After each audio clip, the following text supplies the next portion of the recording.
رفیق خاص جناب مولانا ارشاد الحق صاحب فیضی جو جامع مسجد کے امام و خطیب ہیں، ان سے گزارش کروں گا وہ آئیں اور خطبہ استقبالیہ پیش کریں۔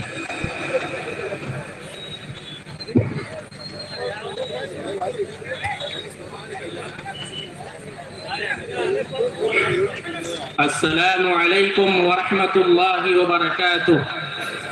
الحمد للہ رب العالمین والصلاة والسلام على أشرف الأنبياء والمرسلين، أما بعد، أعوذ بالله من الشيطان الرجيم، بسم الله الرحمن الرحيم، لقد كان لكم في رسول الله أسوة حسنة۔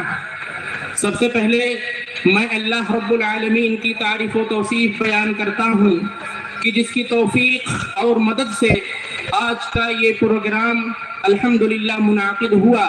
سبحان اللہ و بحمدہ سبحان اللہ العظیم۔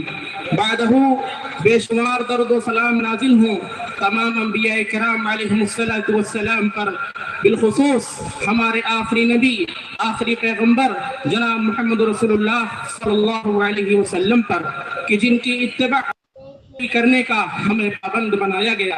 اللہم صلی علی محمد وعلی آل محمد كما صليت على إبراهيم وعلى آل إبراهيم إنك حميد مجيد، اللهم بارك على محمد وعلى آل محمد كما باركت على إبراهيم وعلى آل إبراهيم إنك حميد مجيد۔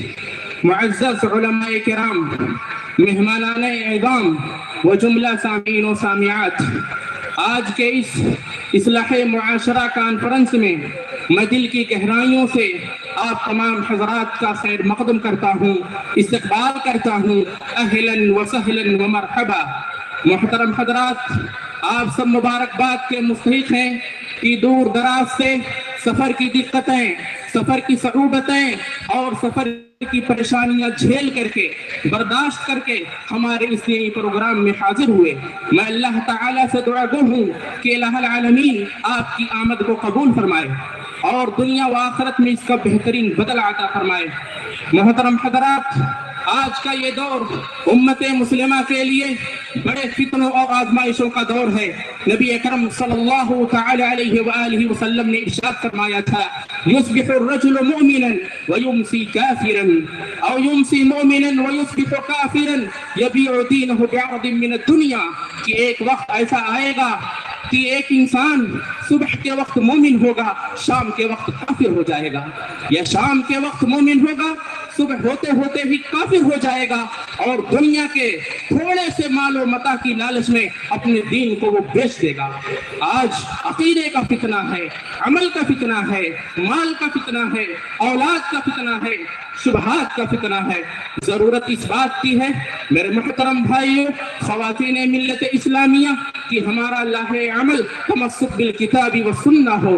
آج کی اس عظیم الشان کانفرنس میں ہم اس نیت اور پختہ ارادہ کے بیٹھیں کہ یہاں سے انشاءاللہ العزیز جائیں گے تو یہ عزم لے کر ٹھان کر کہ انشاءاللہ مرتے دم تک کتاب اللہ اور سنت رسول صلی اللہ علیہ وسلم پر گامزن رہیں گے۔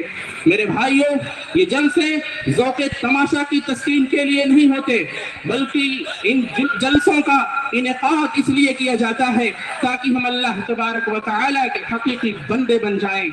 اگر ہم علماء کرام کے بیانات کو سن کر نماز کے پابند نہ بن سکے، ہمارے چہرے پر داڑھی نہ آ سکی، ہمارے کپڑے ٹخنوں سے اوپر نہ ہو سکے، تو یاد رکھیے آج کی ہماری حاضری ہمارے لیے باعث رحمت، باعث اجر و ثواب کے بجائے یہ بہت ہی زیادہ افسوس کی بات ہوگی۔ ہماری یہ حاضری قابل افسوس ہوگی، لہذا ہم یہ عہد کریں کہ انشاءاللہ العزیز ہم علماء کرام کے بیانات میں جو کچھ بھی سنیں گے اس پر انشاءاللہ العزیز عمل کریں گے۔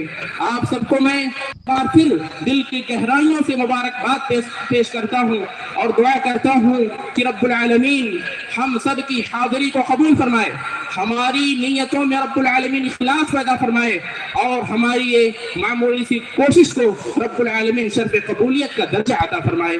آمین۔ وآخر دعوانا الحمد للہ رب العالمین۔